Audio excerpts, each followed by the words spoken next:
തിരുവേഗപ്പുറയിൽ കാൽനടയാത്രക്കാരന് car ഇടിച്ച് സാരമായി പരിക്കേറ്റു. തിരുവേഗപ്പുറ സ്വദേശി ഉള്ളാട്ടുതൊടി ശിവരാജനാണ് പരിക്കേറ്റത്. വെള്ളിയാഴ്ച രാത്രി 9 മണിയോടെ തിരുവേഗപ്പുറ വിളത്തൂർ റോഡിലാണ് അപകടം നടന്നത്. വീട്ടിലേക്ക് നടന്നു പോവുകയായിരുന്ന ശിവരാജനെ അതേ ദിശയിൽ വന്ന കാർ ഇടിച്ച് തെറിപ്പിക്കുകയായിരുന്നു. അപകടത്തിന് ശേഷം ശിവരാജനെ ആശുപത്രിയിൽ എത്തിക്കാൻ ശ്രമിക്കാതെ കാർ നിർത്താതെ ഓടിച്ചുപോയി. ഒറ്റയ്ക്ക് താമസിക്കുന്ന ഇദ്ദേഹത്തെ അപകട വിവരം അറിഞ്ഞെത്തിയ ബന്ധുക്കളാണ് വളാഞ്ചേരി നടക്കാവ് ആശുപത്രിയിൽ പ്രവേശിപ്പിച്ചത്. ശിവരാജന്റെ തലയ്ക്കും കാലിനും സാരമായ പരിക്കേറ്റിട്ടുണ്ട്.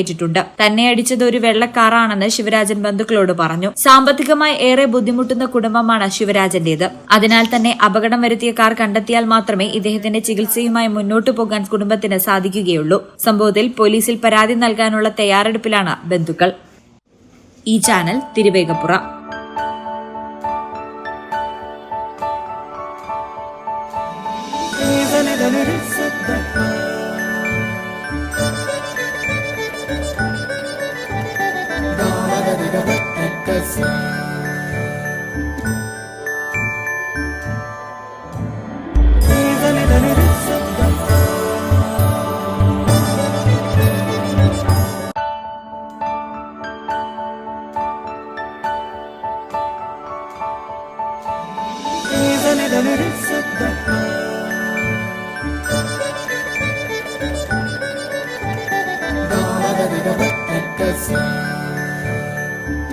Qatar golden diamonds, Calicut road, Valanchery main